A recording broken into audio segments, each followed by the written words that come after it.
Okay, so today when I woke up, I felt the need to share something. I don't quite know what I want to talk about, but I'm just gonna let my heart flow at this point. Um, so when we look at life, right, just in general, we see that we have a lot of ups and downs, right? We make a lot of friends, we make enemies. We meet people who we like, we meet people who we don't. We meet people that we want to spend more and more time with. We meet people that we want to stay away from, right, at all costs. And in a way, if you look at it, that's the enjoyment of life. That's what really life is. We're just experimenting constantly. And it's important that in this life that we're experimenting constantly, we should have our mind focused on one thing, one goal, right? And I always believe that we shouldn't really make long-term goals. We should start making a bit of short-term goals, because think about it. If we're gonna keep on dreaming about what's gonna happen 10 years down the line, what are we doing? We forget that there's a tomorrow. That tomorrow is gonna be better. That tomorrow has something new for us, but we don't experience that something new because we're too busy and we're too caught up with that dream that we have that's 10 years down the line. So again, I just want to share what I think, that a lot of people, I'm going to use Moksha as an example here, okay? A lot of people think that, I want to get liberated. I want to get liberated from this world. I want to be liberated from, all of this torture that we have in this earth. But we fail to recognize that this earth itself is one of the 7 heavens, right?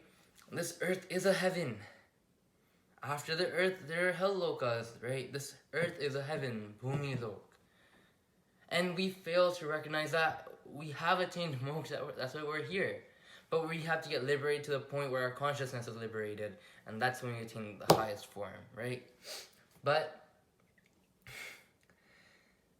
people are, there are many people saying that, forget about this worldly, things that we have. Like, don't wear gold, right? Don't have an iPhone, let's say for example. Don't have a MacBook. You don't need that many cars. I agree. You don't need that many things in your life. Be satisfied with what you already have. But ignoring all of those things and going to achieve one thing, is that really justified? I don't believe that, by having an iPhone, I'm nowhere close to getting moksha. By having a MacBook, I'm nowhere close to getting moksha. I don't believe that. I believe that moksha is in your mind. Moksha is when we are liberated from everything around us.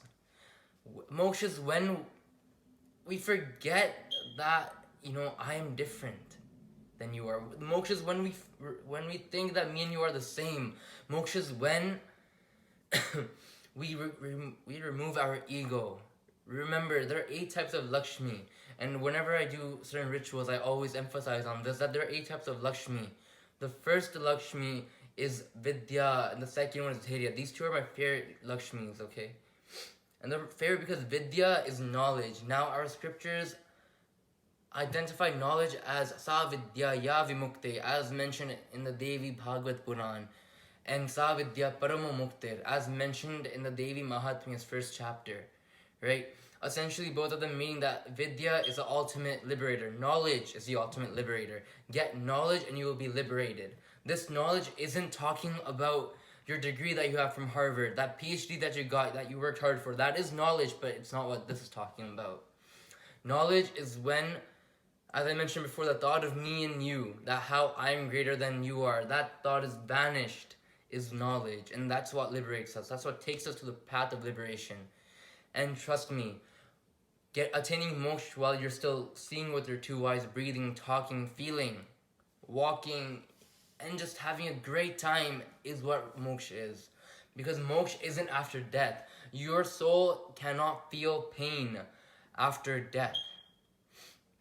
During the time of death, your soul does feel pain, but after that point, it feels nothing. So there is no point in trying to strive for moksha that's after death. Try to strive for moksha right now while you're living in this world of Instagram, Snapchat, Facebook, WhatsApp, etc. Right? Where we open Facebook, for example, we see that our friend went on a 7-month vacation to 7 different countries. And in our head, we get thought that how come he's doing that? How come I'm not doing that? And we get jealous over that fact. When we open Facebook and when we see that and we don't get jealous, just think that you're on the path of moksha. Think that you're satisfied with everything you have and you're on the path of moksha. Being dissatisfied with whatever you have in this current stage it's going to stop you from attaining moksha right now. Forget about after death. Okay? Our scriptures say, the Bhagavad Puran says right here that chanting the Lord's name at the time of death will give you liberation, but in our heads, if we have never chanted the Lord's name, are we going to get liberated? No. We clearly won't get liberated. Right? And so we have to incorporate the Lord into our daily life, whether it's for 5 minutes, whether it's for 2 seconds. One famous example is that, here, I'll put it this way, that you're coming from, let's say, Europe one day, right? The day before you come to Canada, you call your friend and tell them that, oh, on X day, I'll be at YYZ at this time, come pick me up, okay? And then on that day, you arrive at YYZ, Toronto Pearson International Airport, right? You arrive there, your friend comes to pick you up in his BMW, okay? He comes to pick you up, you get wowed by the car, you're like, such a great car you have. You put your luggage in the trunk, right? And you're driving at that point, he's driving. And then he tells you that, oh, I forgot to tell you something. The brakes actually are failed, like the brakes failed in this car, so this car will stop at its own will. We can't really do anything. And then what's gonna be your thought? I want you to think about it. How would you react? Right? You'd be mad at him that how come you didn't tell me this before? I should have known this before I sat in your car. Why didn't you tell me? Right? You would think that. But think about it this way, that our soul is a passenger in that BMW. Our body is this BMW that we have. And our chit, right? Our consciousness is the driver. Now the soul and consciousness can be same on a lot of levels, but I'm differentiating them at this point. Okay? Our consciousness, when it does not have faith and devotion, it is like a car without a brake. Goswami Tulsidas Ji in the Ramcharitamanas explains that Bhavani Shankaro Vande Shraddha Vishwasa Rupino.